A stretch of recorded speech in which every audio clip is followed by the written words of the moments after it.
Bueno, muy buenas a todos. Hoy, pues, en uno de los artículos clásicos voy a hablar de el artículo de Spletser-Martin, A Proposed Grading System for Arteriovenous Malformations, que es básicamente el artículo donde expusieron la clasificación que todos conocemos como Spletser-Martin. Y os voy a explicar un poco, pues básicamente el artículo, que pues hablan un poco de los problemas que tenían en el momento, de por qué la clasificación y un poco el uso que le dieron a la clasificación al principio, ¿no?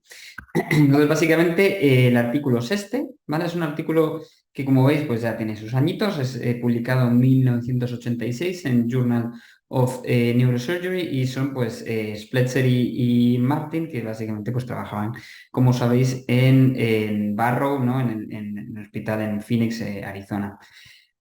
Entonces, lo primero de todo, pues básicamente se encontraban con una especie de problema, ¿vale? Inicialmente, y es que, como sabemos, pues un paciente con una MAF solo se va a beneficiar de una operación, de un tratamiento, si se realiza sin mortalidad o morbilidad incapacitante, ¿no? Eso es importante, no vamos a hacerle más daño al paciente del que le va a producir la propia MAF, ¿no? ¿Qué es eso?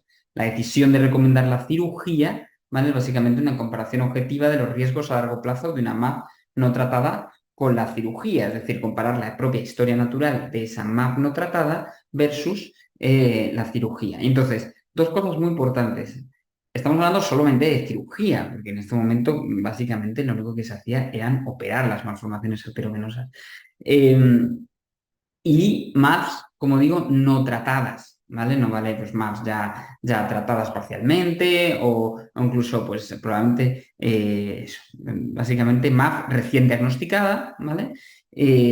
Su riesgo de historia natural, pues de volver a romperse, etcétera, versus el riesgo de la cirugía, ¿no? Entonces, esa toma de decisiones quirúrgica que tenían que tomar los cirujanos en su momento, pues requiere les ayuda si tienen un método objetivo, es decir, si tienen un sistema de clasificación que pueda predecir esos riesgos de la cirugía en cada una de estas MAPs, ¿vale? Entonces, idealmente el sistema de clasificación debe proporcionar la estimación de la morbilidad y mortalidad operatorias, es decir, pues la probabilidad que es más alta o más baja de que haya algún tipo de problema durante la cirugía.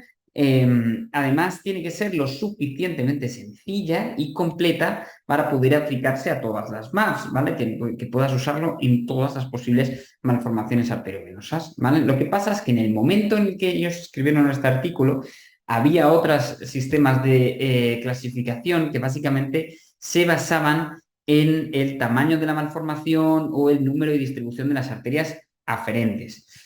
¿Qué pasaba con estas clasificaciones? Que vale, guay, eran muy sencillas, con lo cual eran fácilmente aplicables. Sin embargo, no tienen en cuenta variables muy importantes como la localización del nido, el grado de robo vascular, la elocuencia del cerebro adyacente, el patrón de drenaje venoso, etcétera. Son muchas variables que son importantes para esta cirugía. Entonces, para corregir estas deficiencias, pues van a proponer con este artículo un sistema sencillo que clasifica las lesiones, las MAPs, en función del grado de dificultad quirúrgica, ¿vale? Recordad, grado de dificultad quirúrgica, mayor grado, mayor dificultad quirúrgica, básicamente. Entonces, los principales factores, ¿vale? Entonces, ahora, eso es el problema que tenían, ¿vale? Entonces, ahora vamos a hablar de las variables. ¿Vale? Entonces, ellos describen que los principales factores que determinan la dificultad de una resección de la MAF son los siguientes, ¿vale? Es decir, las siguientes son las variables que hacen pues, más sencillo, más complicado operar una malformación arteriovenosa, que son el tamaño, el número de arterias aferentes, la cantidad de flujo que atraviesa esa lesión, el grado de robo del cerebro normal circundante, localización, accesibilidad quirúrgica, elocuencia de la zona adyacente y el patrón de drenaje venoso. Todos estos son factores que determinan la dificultad. ¿Qué pasa? Que un sistema de clasificación en el que se basa en todos estos, ¿vale? Es demasiado complicado, demasiado engorroso para su uso práctico, para su uso en la práctica clínica habitual, con lo cual ellos básicamente se quedaron con tres variables, ¿vale? Se quedaron con el tamaño del nido, el patrón de drenaje venoso y la elocuencia, ¿vale? Y voy a ir hablando un pelín sobre cada una de las variables, ¿vale? Por ejemplo, empezamos por el tamaño del nido. En cada una voy a hablar de por qué eligieron el tamaño del nido como una variable y cómo se va a valorar, ¿vale? Entonces, ¿por qué? Pues bueno, pues a mayor tamaño de la MAF, más cantidad de cerebro circundante que puedes lesionar durante la cirugía, ¿vale? Por lo cual es lógico. Además, si la MAF es más grande, la cirugía va a ser más larga, con lo cual aumenta el riesgo de complicaciones anestésicas porque siempre pues, vamos a intentar meterle un poco ¿no? de caña a las pobres anestesiólogos, ¿no? Que puedan tener alguna complicación. Y el tamaño de la MAF, ¿vale? También está relacionado con arterias aferentes, la cantidad de flujo, el grado de robo. Es decir, que lo bueno del tamaño de la MAF es que viene un poco incluido otras variables importantes como, pues hombre, si el nido es más grande, es más probable que haya más arterias aferentes, es más probable que haya mucho flujo, ¿no? Con lo cual, quizás hay más robo en la zona periférica a la lesión, ¿no? Entonces, todo eso pues va asociado, entonces, el tamaño del nido es una buena variable. Entonces, ¿cómo lo valoran? Pues se puede valorar con la angiografía, ellos hablan fundamentalmente de la angiografía, sin embargo, pues obviamente también se puede valorar hoy en día con taco-resonancia, pero bueno, y eso es verdad que en el propio artículo habla que medirlo en la propia angiografía. Y lo van a dividir en MAPs pequeñas, medianas o grandes, ¿vale? Dependiendo de si es menos de 3 centímetros, de 3 a 6 o más de 6 centímetros, ¿vale? Esto es el tamaño del nido. La siguiente variable es el patrón de drenaje venoso. ¿Por qué?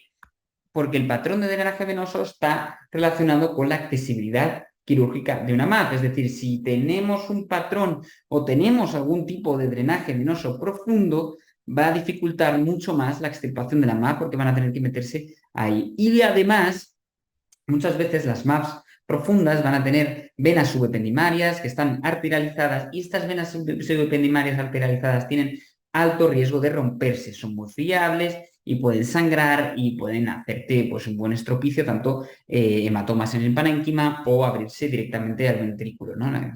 Estando subependimarias. Entonces, todo esto pues dificulta obviamente la cirugía. ¿Cómo se va a valorar el patrón de drenaje venoso? Con la geografía, ¿vale? Al final la geografía es la mejor, el gol estándar obviamente del diagnóstico de una MAC, pero además es que en el tema del patrón de drenaje venoso no hay nada como la geografía, nos va a dar pues toda la información sobre el flujo, sobre todo porque nos da una información dinámica, ¿no? Entonces, vamos a decir que la MAF tiene un drenaje superficial si todo el drenaje de la MAF va al sistema venoso cortical, ¿vale? Y que al final acabará obviamente en los senos venosos durales, ¿no? Vamos a hablar de drenaje venoso profundo si con que haya ya una parte de la MAF que vaya a la zona profunda, ya decimos que tiene un drenaje venoso profundo, ¿vale? Es decir, si tanto parte o obviamente la totalidad del drenaje de la MAF se realiza a través de venas profundas, lo vamos a denominar profundo. Y por último, en el tema de la fosa posterior, vamos a decir que tiene un drenaje venoso superficial solo las venas hemisféricas cerebelosas que drenan al seno recto o al seno transverso, ¿vale? Es decir, el resto de venas las vamos a meter dentro de drenaje venoso profundo, ¿vale?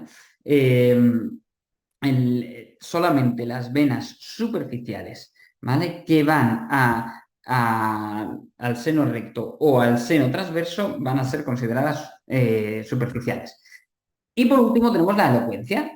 ¿Por qué la elocuencia? Bueno, pues el cerebro adyacente a la MAF, ¿vale? Puede sufrir daños durante la intervención quirúrgica, ¿vale?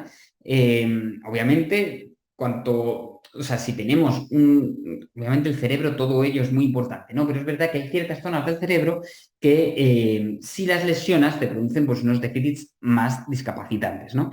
Entonces, básicamente, pues si nuestra MAF está alrededor de un territorio más elocuente, pues tienes más riesgo de producir un déficit importante y aumentar la morbilidad del paciente, ¿no? Por eso, obviamente, meten la elocuencia. ¿Cómo valoran la elocuencia? Pues, hombre, con TAC y resonancia magnética es lo mejor para ver exactamente dónde se localiza, ¿vale? Para simplificar, ellos dicen que van a presuponer que las regiones corticales elocuentes ocupan su localización anatómica normal. Es decir, que no es necesario, si tú quieres sí, pero que no es necesario hacer una resonancia magnética funcional, tractografía, para ver exactamente, como que se da por hecho que si está en la corteza. precentral, pues va a estar el área motora, obviamente eso sí, pero bueno, quizás pues otras zonas del lenguaje, pues que es el área de Wernicke, el Broca, ya sabes, igual ahora pues ya hay más información y igual ahora pues no está tan dividido entre área de Broca y de Wernicke como se hacía en esa época, obviamente, pero digamos que más o menos tener en cuenta eso.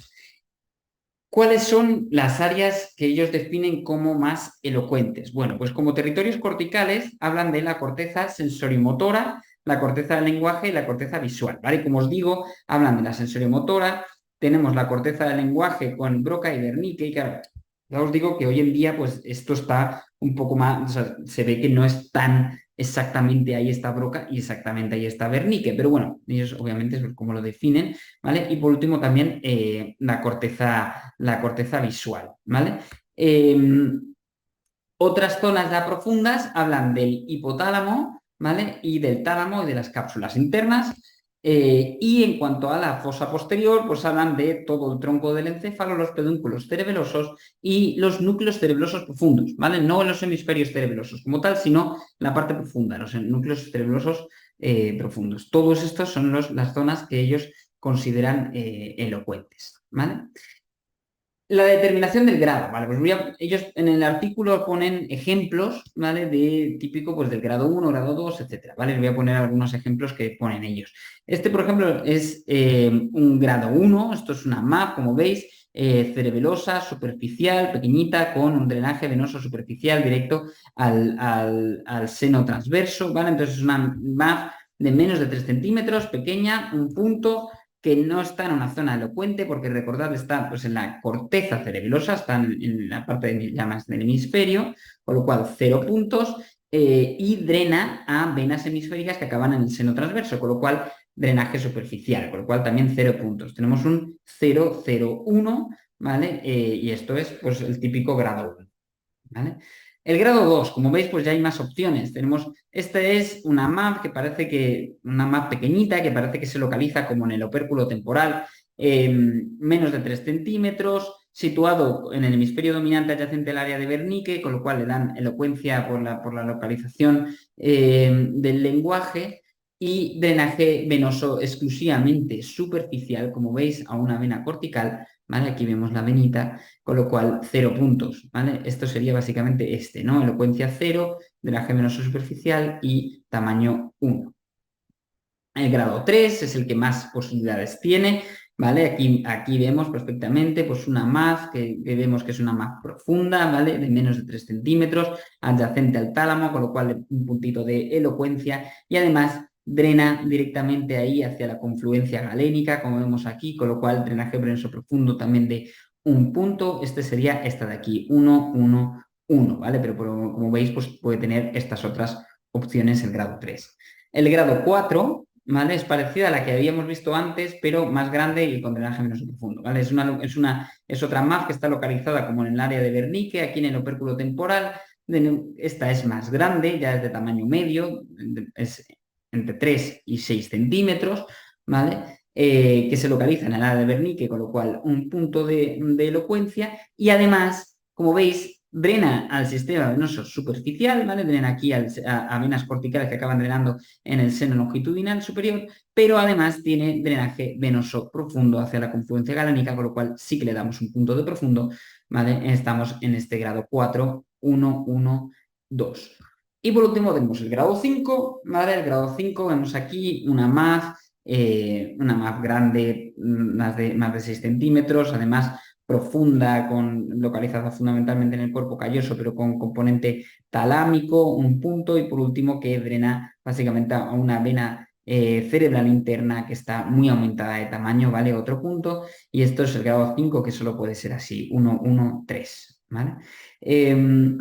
Y no se quedan ahí, sino que ellos también, además, que esto es algo que la verdad es que yo desconocía, ellos definen una especie de grado 6, entre comillas, ya que dicen que hay ciertas lesiones que actualmente no deben ni considerarse para cirugía, porque ellos obviamente dan un grado de dificultad quirúrgica, pero estos es que dicen que directamente no hay grado de dificultad quirúrgica porque no debería operarse, ¿no? Entonces son MAPs tan difusas que están en muchas zonas neurológicamente elocuentes y básicamente a lo mejor le tienes que quitar prácticamente un hemisferio, o más difusas que están en zonas muy críticas como el hipotálamo o el tronco del encéfalo, ¿vale? Y a ellas lo que los denomina grado 6 o inoperables, ¿vale? Porque pueden asociarse a un déficit totalmente incapacitante o incluso la muerte, ¿vale? Y vemos aquí esta MAF que tiene aportes arteriales básicamente de arterias perforantes de la arteria basilar, ¿vale?